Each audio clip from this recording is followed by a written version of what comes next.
Welcome back, everybody. This Week in America, website thisweekinamerica.us. Back with us on the program, Dr. Allan Hedberg, a clinical psychologist and maintains a private practice in Fresno, California. Received his doctorate in 1969 from Queen's University in Canada. He's published over 75 papers, presented many professional seminars on various topics, such as addiction problems, marriage and family enrichment, the aging brain, depression, and leadership. He's written 7 books, working on his 8th, and he's with us on This Week in America to talk about one of his books, Doctor, Teach Me to Parent. Dr. Hedberg, welcome back to the program. Great to have you with us. Thank you. Good to be here, and this is a great book. I had fun writing it. Well, it's interesting. Dr. Teach Me to Parent was written for new and experienced parents who desire to be the best parent for their children that they can be. And there are a lot of books out there, a lot of parenting books, a whole section in the library, a whole section in the bookstore on parenting. What sets yours apart? How is yours different than the others? You know, I think we're living in a day where parenting is more difficult than usual, than maybe it's ever been. We have stresses upon kids that are insurmountable. And I think parents really need unique skills and very specific skills and need to parent intentionally to the problems that kids are experiencing today. But I think also parents are under stress in a very unusual way. I think we've had many of the parenting strategies taken away from parents. Many of the parenting options have been taken away from kids and from parents. So parents and children within the home are having an unusual stress level that we just haven't had in the past.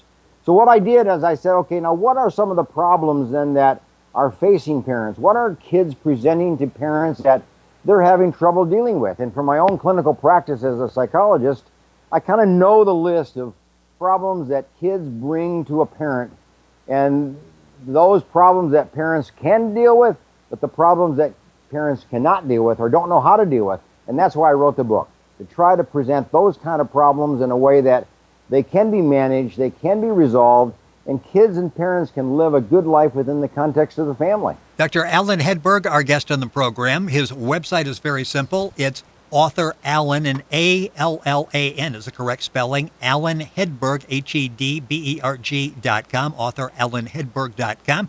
The book we're talking about is Doctor, Teach Me to Parent. Information, of course, available at our website, thisweekinamerica.us.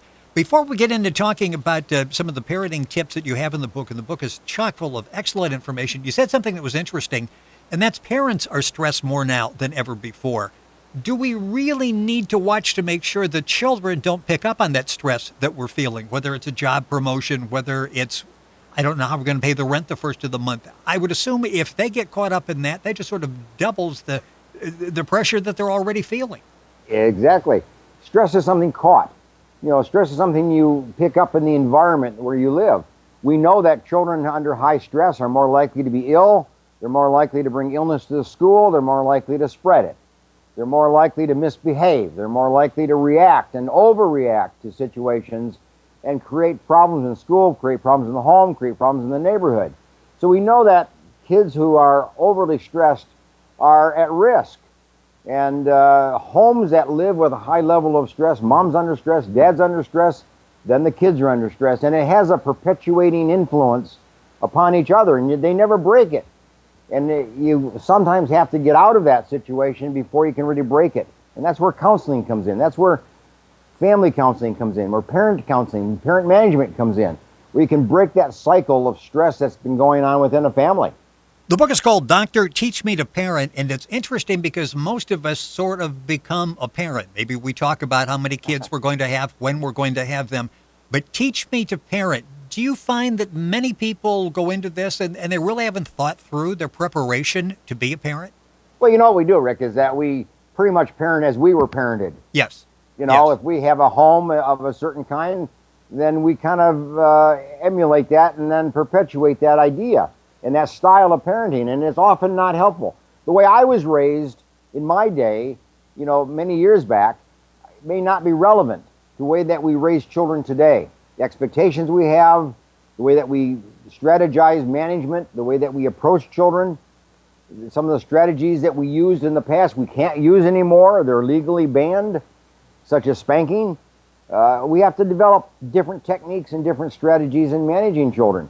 That's what a parent has to kind of think through as they become a parent, is that what was good and what I can take from my background and from my own parenting as a child, but what do I need to learn so I can be an effective parent today? If you run across a younger couple that do not have children, you get all family members, I shouldn't say all, but a number of family members and friends that are like, when are you going to start the family? When are you going to start the family?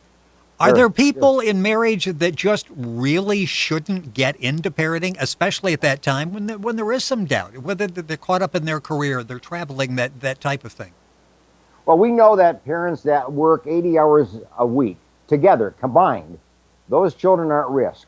We know that parents that only work 40 hours a week, combined, mother and father, those children thrive and flourish well. So if you're in a high profession of high demand, requires a lot of work, and both of you are doing that, you're in no position to raise a child when you're not even home. You're gone 80 hours a week, work and other kind of activities. So that's kind of one cue. If you've been an abusive person, if you've been abused and you haven't resolved that matter, that may be a cue to say, you better wait and get your own history of abuse under control so you don't bring to a family or to a new child in your family a potential for abuse. Alcoholism, drug use. Get that resolved. Get that out of your life so that you can come to a parenting situation drug-free, alcohol-free, and have a home that is going to thrive and flourish, not one that's going covered with addiction of various kinds. Our guest Those are on three factors. Our guest on This Week in America is Dr. Allan Hedberg. His book is called Doctor, Teach Me to Parent. If you go to the website, authorallanhedberg.com, and that's ALLANHEDBERG, information, and you can link directly on our website, thisweekinamerica.us. A number of books there. We're talking specifically about Doctor, Teach Me to Parent. In the book, you've got a lot of foundational stones, things that we really need to consider as a parent. And again, as I mentioned in the beginning, this book is for people who are thinking about becoming parents, and maybe you've got teenagers. It's good to go back, take a look, make sure the foundations are there, because raising a child is different than raising a teenager or a young child from a teenager. Let's talk about some of the foundation terms that you talk about in the course of the book. Well, I think there's a foundation stone of self-esteem. As a parent, you need to have the skills of being able to teach children to value themselves, to think of themselves highly, to think of themselves as being a very unique and exceptional person. You need to have the skills of building self-esteem. That's a foundational stone for a parent to work within their own child. I think your ethnic identity is important. Whatever your ethnic is, then you need to espouse that and to bring that into your life and to be proud of that and to live out the customs, yet at the same time fit within the American culture and be a full-fledged American. So I think the foundation stones of Americanism is very important, while at the same time keeping and integrating your own ethnic background. So that kind of foundation stone is a very tough one, but it's a very important one in terms of identity and who you are and what you're going to become. I think the other foundation stone is that of your ability to look at money in a simplistic way, but also in a very conservative way. That money is valued and money is important, but we don't go for the love of money. We don't live for the love of money. We don't live for the accumulation of money. We live for the comfort and the peace and the joy that money can bring in your life, but not to let it dominate your life. Well, and then lastly, I think the idea of being able to teach children philanthropy. Children need to learn how to give money away. They learn that by giving their toys, their clothing, and so on to the Salvation Army, and then it goes to giving some money to the church, and it goes to money giving it to some nonprofit organization, some charity, and you're teaching your children the idea of philanthropy, and that's where it starts with children. Yeah, and then you'll live a life of philanthropy later on. I was going to say, the stones, you've got financial attitudes going hand in hand with philanthropy, being able to give that away. How much of our being parents' financial situation should we explain to the kids? I'm not talking about sitting down with the ledger, but going through, okay, we got a bonus, we're setting that aside, we're giving some to the church, we're giving some to this, we're going to put away for college for you, we're going to make another payment on the house. How much of that in general terms should you share with the children? Because they're really not getting a whole lot of that financial foundation in school. it's almost like we better do something at home. No, I think it's part of your money management, and you're learning how to manage your own money as you get older. I think as a young child, the idea of a little allowance is a way to teach children what money is about and what it buys and what you cannot do with it, and that you can save and that you can give some away and that you can use it for yourself to some degree. I think young children can learn that. I think as they come into junior high and into high school, you start really giving children the opportunity to make decisions as to how they use money and not. And let them now give them a sum of money that they use per month. And at the end of the month, then replenish that money, and the end of that month, replenish it again. But in the meantime, no more money. They have to learn how to manage that sum of money in the course of a month. And that teaches them not only the value of money, but it teaches them what they can do with it and how important money is going to be in their life. But I think when your own parent, as a parent, it's okay when you're in high school or your children are in high school that you can teach them that you do make a certain amount of money and that money goes so far. And even if we have money, we don't use it for certain things. We don't buy certain things. We don't just buy anything we want. We look at the value and the importance of what we buy, no matter how much money we have. Our guest on This Week in America. The idea that money just isn't given out. It's valued and it's used for a particular purpose. That's all in the book, and the book is called Doctor, Teach Me to Parent. Dr. Allan Hedberg, our guest on the program. His website is author Allan Hedberg, and Allan is Allan Hedberg, HEDBERG.com. The book's available at Amazon as well. All the information on the doctor at his website. And, of course, if you go to our website, thisweekinamerica.us, you can link on directly. Time, as always is the case with Dr. Hedberg, going by too quickly. And we're talking about the book again, Doctor, Teach Me to Parent. And I mentioned before, learning to talk to kids. Talk about that, because it is a different style we use when they're 3 years old and when they're 16 years old. Yeah, when you have a young child, you have to talk their language. When you have an older child, you talk their language. And for instance, with a young child, you sit down in a chair and you have eye-to-eye contact. You're even. One doesn't stand over a little child and talk and lecture. It's like a dominating posture. You don't do that. You sit down and you equalize and you have a conversation. So you teach children when they're young that when there's a problem, you sit down and talk about it. You converse. You come up with some kind of an arrangement, some kind of an understanding, and then you go from there. You meet children with the language that they understand. You meet children with a slower talk, with a softer talk. When you're dealing with an adolescent, you have to be much more aggressive, much more firm, much more assertive, and help children who are in the 15 to 18 year range, if you will, to reason, to think through, and to negotiate, and to bargain, and to be assertive themselves. You want them to be more interactive with you as you are interactive with them. Teenagers are very difficult to deal with sometimes. They don't want to talk, but you've got to draw them out and you have to make them talk, because that's the basis of their future life, being the ability to negotiate, the ability to talk and discuss and to have mutual agreement that comes from discussion. In the book, Doctor, Teach Me to Parent, you also talk about the problem of making promises and how important that is once you make a promise to fulfill it. You can say, okay, Friday I'm going to take you to the football game, and then suddenly Friday comes, you get busy, you really don't want to do it anymore, and you sort of blow it off. A promise really is a promise, and you're saying you shouldn't take that lightly when you make that promise. Not lightly at all, because children will hold you to a promise. And if you are a promise breaker, they lose faith in you. They lose value in you as a parent.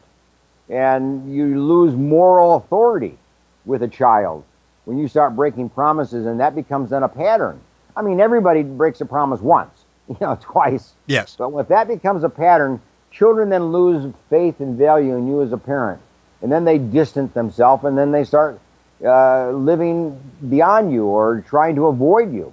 I think parents gain a great deal of credibility, a great deal of value, and a great deal of importance in the life of a child when they do what they say and they say what they do. And they live a life that's consistent with that. What you expect of your children, you expect of yourself. What you expect of a child, you expect of your teenagers. That kind of unifying factor of expectation, but keeping the promise that one makes. We're rapidly running out of time. A couple minutes left in this segment. We will have Dr. Hedberg back and talk more. He's got in this book an excellent list, the top 10 parenting tips, and we'll talk about that when Dr. Hedberg comes back in the program. The book is Dr. Teach Me to Parent. Again, the website is author allanhedberg.com. As we wrap up here, let's touch on bullying and a little bit on some of the signs that parents should be watching for. We started the program talking about stress. Signs your child may be under stress. Signs your child may be the victim of bullying or maybe a perpetrator of bullying. What are some of the signs that we should watch for? You look for change. If a child changes their pattern of behavior, something's going on. If a child becomes aggressive, that generally has not been aggressive, something's going on.